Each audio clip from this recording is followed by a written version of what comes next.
Yorkers. A gunman, just 11 to 13 years old, seen in this video moments before he allegedly opened fire at a playground in the Bronx last Thursday. Now, this is the latest in a recent wave of shootings involving teenagers. So on Wednesday night in Harlem, a 13-year-old was shot in the head and a 16-year-old was shot in the back after shooting inside a restaurant. Now, this as the latest stats on gun violence from the NYPD show a slight increase in shootings from the same time last year. Now, we're joined this morning by a member of the city's crisis management team who's on the front lines trying to end this cycle of violence, Erica Ford, founder of Life Camp. So good morning to you. Welcome back to the Pix More News. Thanks for being here, Erica. Good morning. So, Erica, it was only 3 short years ago that New York City was considered the safest big city in the country, right? We've talked Correct. a lot about the pandemic possibly being to blame for a rise in gun violence, a sea of guns that have been coming from the South. What do you attribute what we're seeing right now play out on the streets, especially within teenagers, to? I think that also, notwithstanding the coronavirus and everybody having to be inside and everything shut down and just the trauma on top of trauma that happened during the coronavirus, but also we have to go, just like we did to the coronavirus, the preconditions, right? That the influx of resources were not at the extensive rate that it should have been to help turn this cycle around when we had that tremendous amount of success. And so when we talk about economic equity and things to do with young people like this 13-year-old, when we look at the generational trauma that is happening in these various communities, poverty is at the prefix of this violence. Trauma is at this prefix of violence, just like all of the other preconditions that existed for COVID. And so we must deal with those preconditions in order to really fundamentally change the outcome of this great success of work. Yeah, a lot of lack of programming, a lot of lack of resources. In a recent press conference, the Bronx District Attorney, Darcel Clark, made a passionate plea for help in curbing the violence among young people. And here's what she had to say, and then we'll talk to you about that. These kids must be held accountable if they carry a loaded gun.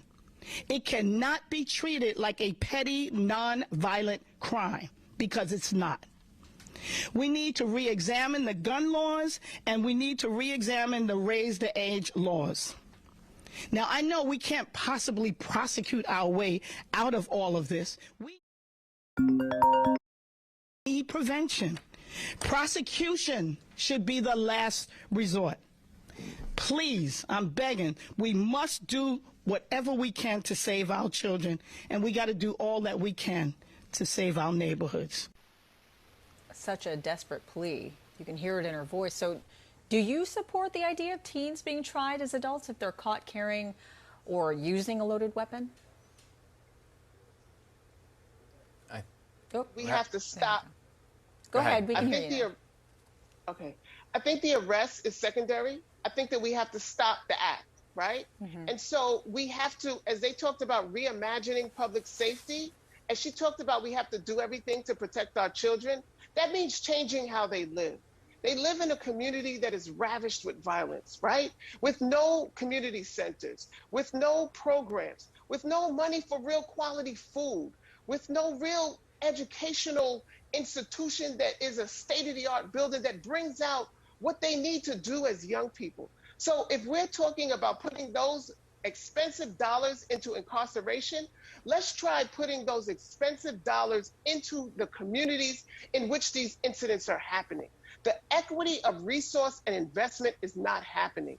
And so when you look around the Black and brown community where these incidents are happening, there's no healing centers. Right. There's no helping parents deal with what is happening to their children on a consistent, and equity basis.